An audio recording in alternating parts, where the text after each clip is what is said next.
Yang pertama, masalah gono gini memang tidak ada di dalam Islam.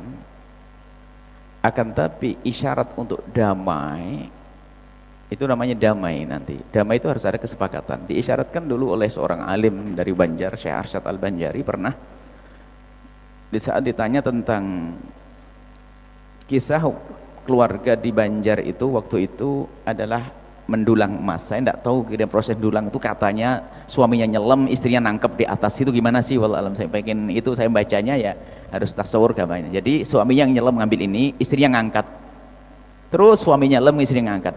Giliran bangun rumah, lah kok miliknya suami saja, kan nggak enak. Maka di sini ada namanya damai.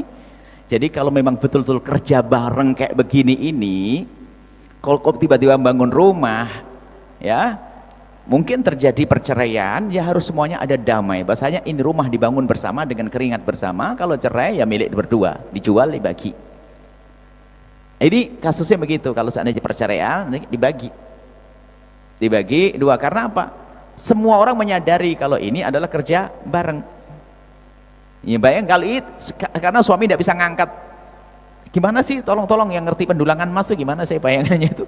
Jadi nggak mungkin, katanya nggak mungkin suaminya ngangkat sendiri, istrinya di atas ambil timbanya di utang ini. Wallah alam, istrinya yang capek begitu, tak taunya nggak punya nilai. Nah, makanya ini kan banyak pembahasan fikih di dalamnya, di antaranya itu. Kemudian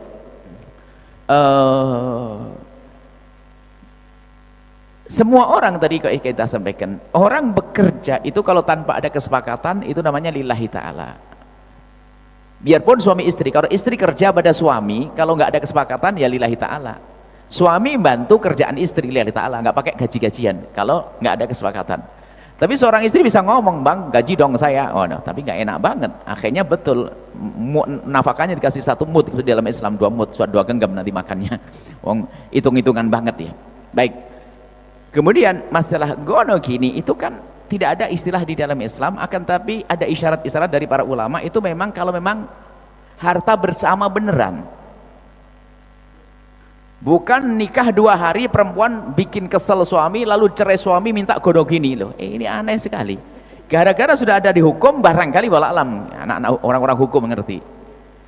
Istri baru menikah seminggu, kan istri sahnya menikah seminggu lalu bikin ulah, dia bikin kesel sama suami. Akhirnya suami tidak kuat, dicerai dia ketawa, cerai bang, gono gini, nikah 2 hari dapat 5 miliar misalnya.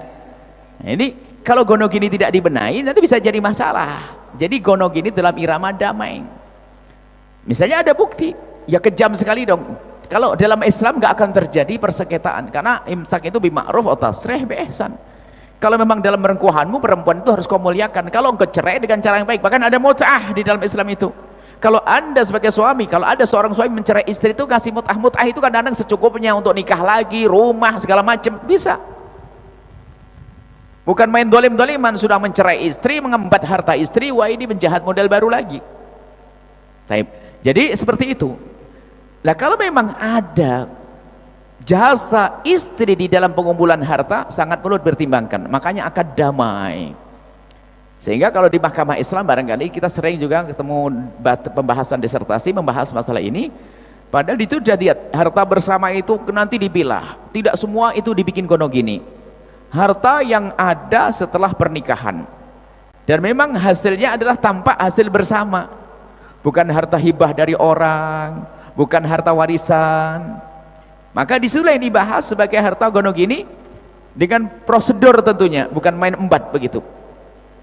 Jadi kami sampaikan bahwasanya gono gini itu adalah lebih mengarah kepada akad damai, dan hendaknya orang senang damai dalam hal ini. Kalau tidak pakai akad damai, mau semaunya sendiri, aneh, mohon maaf. Seorang ibu yang menuntut gono gini itu siapa sih lawannya? Suaminya meninggal dunia, coba pikir cerdas sedikit, pakai gono gini. Suami meninggal dunia, tak taunya dia punya istri dan punya anak dari istrinya tersebut. Anaknya laki-laki 2, perempuan 2. Sang ibu rupanya ngangkat dada, gono gini dulu.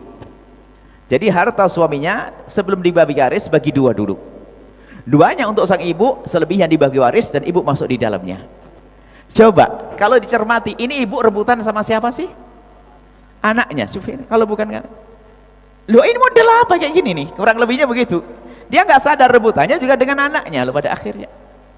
Makanya harus murni, ini akad damai. Anak akan ngomong pada akhirnya, anak akan ngomong sini, ibu umi dulu yang kerja, tidak apa-apa bagiannya umi, biar seneng umi, karena umi juga pengen berderma dan sebagainya. Adik-adik, harta ini adalah sebagian miliknya umi, tapi ini damai namanya, akad damai, bukan dijadikan pasti sebagai cara pembagian waris seperti itu.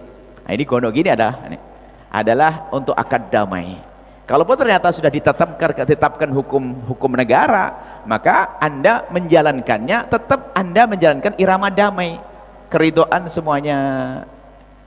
Sebab kalau sudah bicara gono gini, biasanya tentu karena ketidakadilan, ada sesuatu yang nggak beres di dalamnya, sehingga menuntut gono gini. Atau yang menuntut gono gini sendiri, ya dia senang untuk berebut waris. Sebab kalau ibu tadi, ibu yang baik, nggak akan mengatakan gono gini di hadapan anak-anaknya, malu dia, masa sama anaknya rebutan gono gini. Karena gono gini dulu nggak boleh. Ya Allah umi, astagfirullahaladzim, ya kan masih sedih rebutan sama anaknya. Jadi kalau dicermati lebih jauh tuh pasti ada kejanggalan di dalam hatinya, ada ketidakbaikan di dalam hatinya. Baik, gono gini bisa diisyaratkan oleh Syekh Arsyad itu adalah dalam irama damai, dan hendaknya semuanya sadar.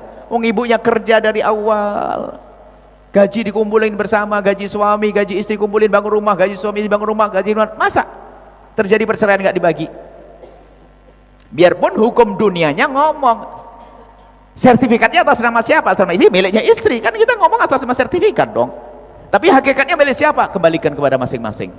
Jangankan kok ulama, Nabi sendiri pernah membagi, ini yang aku ketahui secara zahirnya, yang tahu hanya Allah dan tahu kebenaran adalah kamu, maka kalau ini bukan bagianmu jangan kau ambil, kalau kau ambil ini adalah api neraka yang kau makan. Loh, Nabi memutuskan tapi juga secara zahir saja.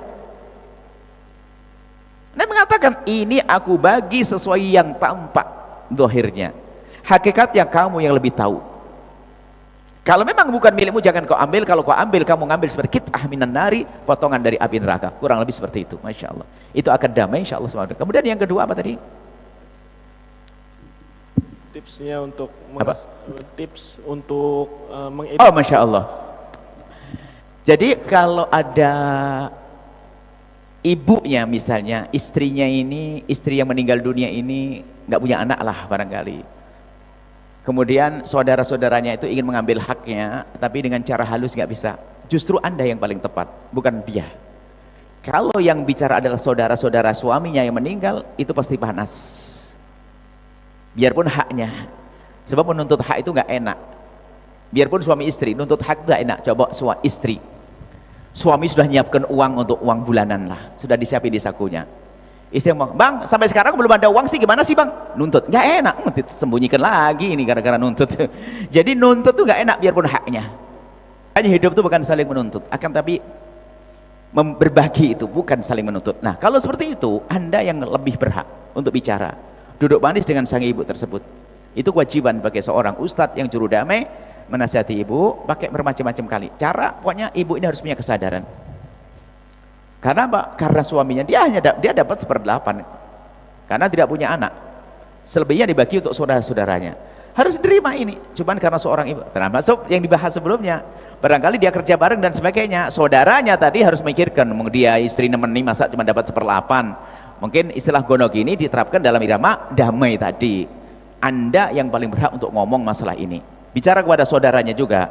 Tapi ibu ini yang nemeni hidup loh dari kecil ya, dari awal. Jadi harus perhatikan dia. Oh siap, Anda jadi penengah. Justru para ustadz kami himbau untuk jadi penengah yang sejati. Sebab bahkan kami sampaikan, kalau waris itu hendaknya yang ngomong orang luar. Pembagian waris yang menjelaskan orang luar, jangan salah satu dari orang yang di dalam. Kalau satu orang dari dalam, kadang-kadang dianya benar, ada setan yang di situ bisik. Akhirnya, oh gitu ya, nggak seneng saya, nggak mau. Di saat adiknya satu ngomong nggak mau, dia tersinggung, mulai marah, rame, berantem pada akhirnya. Itu saja, insya Allah bagus. Yang bicara adalah Anda. Anda punya kewajiban, harus telaten ngurusi akhirat itu begitu. Ngomong, datang ke dia, telepon, assalamualaikum, kasih tahu, difahamkan. Atau sudah hadir majelis ini, atau sudah ambil aja video kami, kirim ke dia, selesai nanti.